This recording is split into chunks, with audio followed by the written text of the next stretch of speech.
ഈ ക്രിപ്റ്റോണിൽ നിന്നും വരുന്ന സൂപ്പർമാൻ്റെ ഒരു ഒറിജിൻ സ്റ്റോറി, അതിനുശേഷം പുള്ളിക്കാരൻ്റെ വളർച്ച, പിന്നീട് ഒരു മെഗാ വില്ലൻ, അയാളുമായിട്ടുള്ള ഫൈറ്റ്, കുറേ പേരെ രക്ഷിക്കുന്നു, ക്ലൈമാക്സിൽ ഒരു വലിയ ഷോ ഡൗൺ.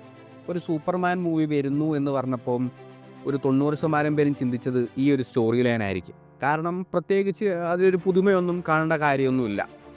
പക്ഷേ ഇന്ന് ഇറങ്ങിയ ജെയിംസ് ഗണ്ണിൻ്റെ സൂപ്പർമാൻ എന്ന സിനിമ ഇതിനേക്കാളൊക്കെ മുകളിൽ പ്രേക്ഷകരെ ഞെട്ടിച്ചിട്ടുണ്ട്.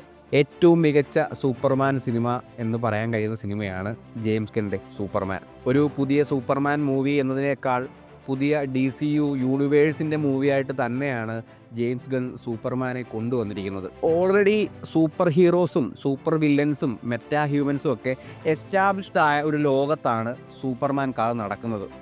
അതുമാത്രമല്ല, ഇപ്പോഴത്തെ നമ്മുടെ റിയൽ ലൈഫ് സാഹചര്യങ്ങൾ പോലെ സോഷ്യൽ മീഡിയ ട്രെൻഡ്സും ഇഷ്യൂസും അതുപോലെ തന്നെ ജിയോ പൊളിറ്റിക്കൽ വാറൊക്കെ നടക്കുന്ന ഒരു ആക്റ്റീവായിട്ടുള്ള ഒരു ടുഡേ ലൈഫിലാണ് സൂപ്പർമാൻ എന്ന സിനിമ സംഭവിക്കുന്നത് തന്നെ.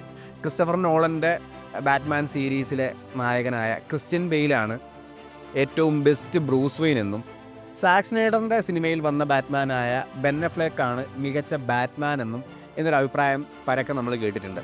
അതുപോലൊരു കമ്പാരിസൺ ഈ സൂപ്പർമാൻ സിനിമയിലും വരുന്നുണ്ട്. ബെസ്റ്റ് സൂപ്പർമാൻ ആരാണെന്ന് ചോദിച്ചാൽ ഒറ്റ ഉത്തരം എല്ലാവരും പറയൂ, ഹെൻറി കാവിൽ. പക്ഷേ ഇവിടെ ജെയിംസ് ഗണ്ണിൻ്റെ സൂപ്പർമാനിൽ ഡേവിൻ കോൺസൺ ചെയ്തു വെച്ചിരിക്കുന്നത് ഏറ്റവും മികച്ച ക്ലാർക്ക് കെൻ്റ് ആയിട്ടാണ്. എന്ന് കരുതി സൂപ്പർമാൻ മോശമാണെന്നല്ല, പക്ഷേ ഒരു ഹ്യൂമനൈസ്ഡ് വേർഷൻ കുറച്ചുകൂടെ ഭംഗിയായി അവതരിപ്പിച്ചിട്ടുണ്ട്.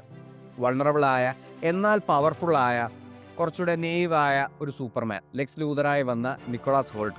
ശരിക്കും നിക്കോളാസ് ഹോൾട്ട് ഓഡിഷൻ ചെയ്തിരുന്നത് സൂപ്പർമാനായിട്ട് അഭിനയിക്കാനായിരുന്നു, പക്ഷേ അതിൽ ഫെയിലാവുകയും വില്ലനായിട്ടുള്ള ലെക്സ് ലൂതറായിട്ട് സെലക്ട് ചെയ്യപ്പെടുകയാണ് ചെയ്തത്.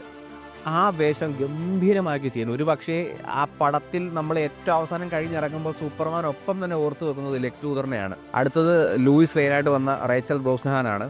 ശരിക്കും ഡേവിഡിൻ്റെ സൂപ്പർമാനുമായിട്ട് ഒരു അസാധ്യ കെമിസ്ട്രി ഫീൽ ചെയ്യുന്ന ഒരു നായികയായിട്ടാണ് റേച്ചൽ ഇതിൽ ചെയ്തിട്ടുള്ളത്. പിന്നെ സൂപ്പർമാനിൽ സ്റ്റാൻഡ് ഔട്ട് എന്ന് പറയാൻ പറ്റുന്ന 2 പേരാണ് മിസ്റ്റർ ടെറിഫിക്ക എത്തിയ എഡ്ഡി ഗദേഗയും ക്രിപ്റ്റോ എന്ന ഡോഗ്. ഒരു സ്പിൻ ഓഫ് മൂവിക്കോ അല്ലെങ്കിൽ സിനിമയ്ക്കോ പറ്റിയ രീതിയിലുള്ള ഒരു ഇൻട്രൊഡക്ഷനാണ് മിസ്റ്റർ ടെറിഫിക്കായിട്ട് വന്ന എഡ്ഡി ഗദേഗയ്ക്ക് കൊടുത്തിരിക്കുന്നത്. അതുപോലെ തന്നെയാണ് ക്രിപ്റ്റോ.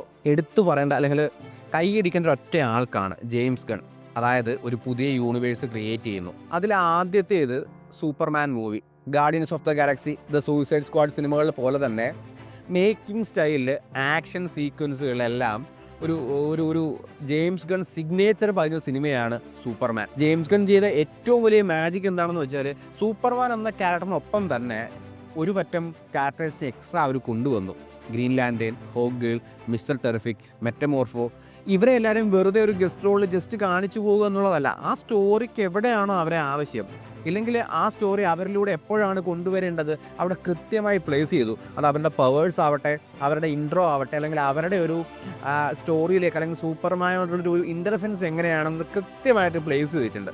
ഇനി വരാൻ പോകുന്ന lanterns web series, super girl എന്ന സിനിമ, 2 വർഷത്തിനുള്ള അല്ലെങ്കിൽ 3 വർഷത്തിനുള്ള ഉടനെ തന്നെ സംഭവിക്കാൻ പോകുന്ന സൂപ്പർമാൻ 2, ഇതെല്ലാം ഈ സിനിമയായിട്ട് കണക്ട് ചെയ്ത് ഇനി ബ്രാഞ്ച് ഔട്ട് ചെയ്യാൻ പോകുന്ന സിനിമകളാണ്. ഇത്രയും ഒരു ഗ്രാൻഡ് എൻട്രി കിട്ടി, ഒരു വലിയ തുടക്കം കിട്ടി, വലിയൊരു പുഷ് കിട്ടി നിൽക്കുന്ന സമയത്ത് പ്രേക്ഷകരെല്ലാം ചോദിക്കാൻ പോകുന്നത് ഒരേ ഒരു ചോദ്യമാണ്, കൂട്ടത്തിലെ കൊമ്പൻ എവിടെ, വേർ ഈസ് ദ ബാറ്റ്മാൻ? ആ അനൗൺസ്മെൻറ്റിന്, ആ സിനിമയ്ക്കായിട്ട് DCയുടെ എല്ലാ ആൾക്കാരും സൂപ്പർമാനെ പോലെ തന്നെ കാത്തിരിക്കുകയാണ്.